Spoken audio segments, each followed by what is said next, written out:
as you are on your journey of awakening, as you're on your spiritual evolution, it's really crucial that you have periods of time where you're just communing with your inner voice.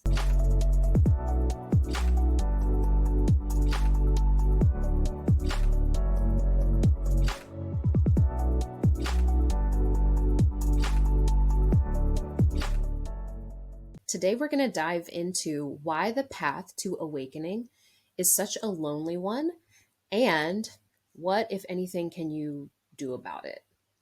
So, I think it's really important that we first address how challenging the awakening journey, the spiritual journey, can be. It can sometimes feel like you are a one man you're a one man on an island, right?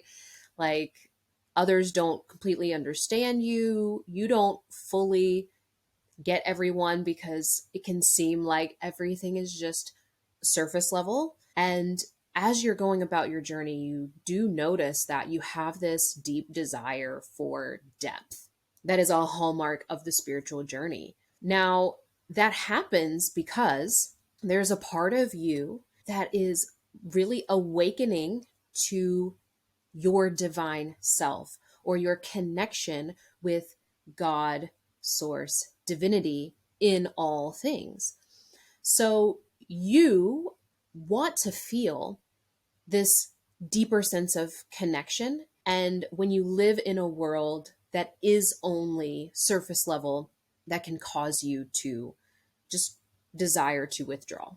Now, I also see this happening a lot because, well, number one, we live in a very individualistic society where you are expected to do everything on your own.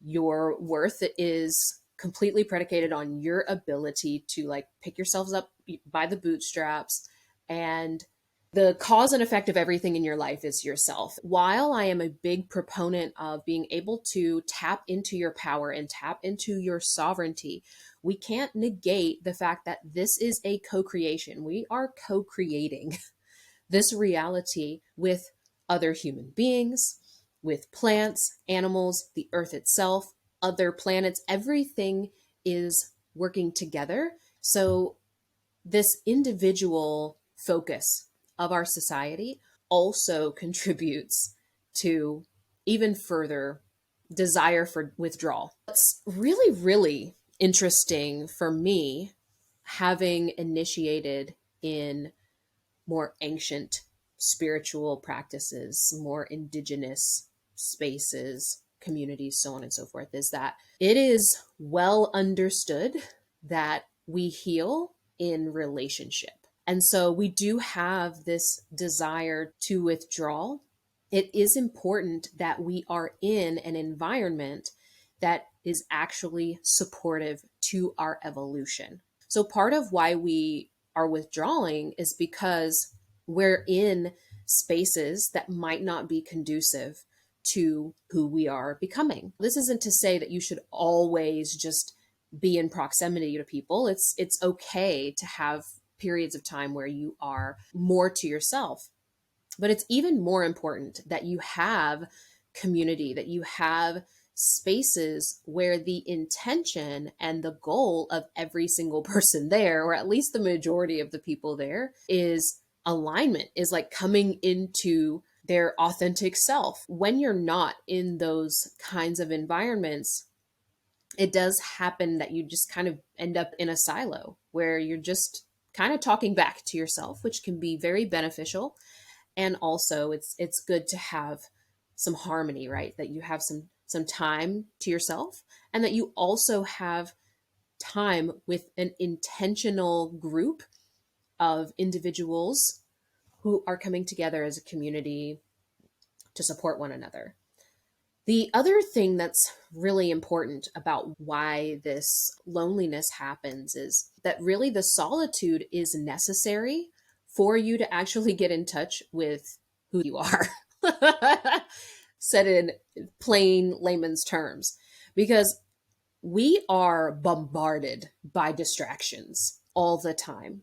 It is so easy to ignore everything internally because we have, like, at our fingertips devices and vices that allow us to escape from our inner voice and from our emotions and from our thoughts and so on and so forth. We can just numb out. Now, I don't want to shame you if you are having those experiences of numbing out. I, for sure, have periods of time where I intentionally want to numb out. I want to take a break from all of the internal work and internal evolution and so on and so forth, right? But the problem is when it is happening so unconsciously all the time and you're just not aware of how that's affecting you.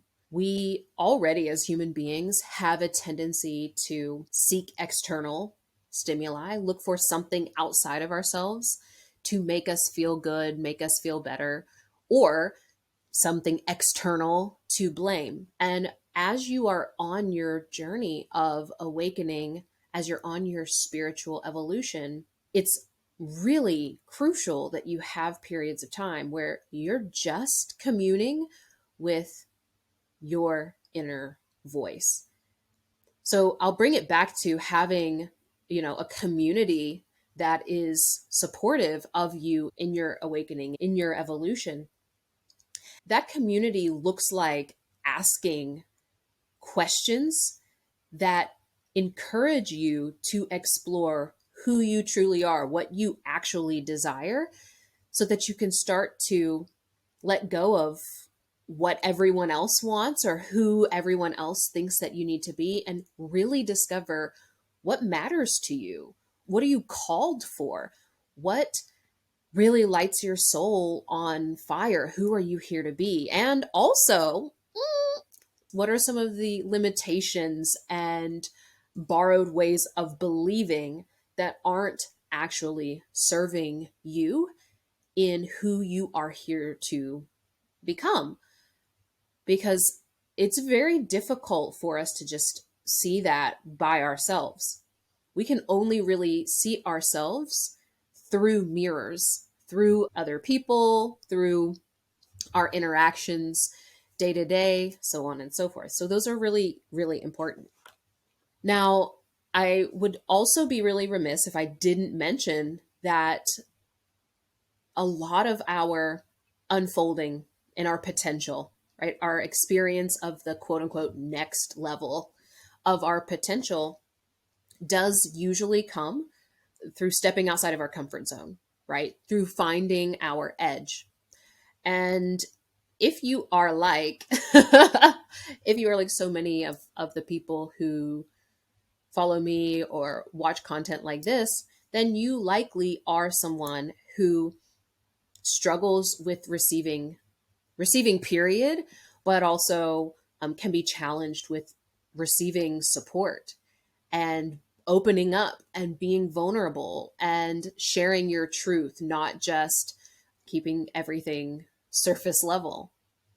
So it also presents that other opportunity in your reality to actually navigate and move through why you are challenged with receiving support, why it's very difficult for you to be vulnerable, for you to be, fully yourself, for you to take your masks off. Most of our potential is on the other side of us navigating these aspects of ourselves. I hope this has been eye opening, enlightening, activating for you. And if you enjoyed this, be sure to subscribe on YouTube, and I will see you very soon.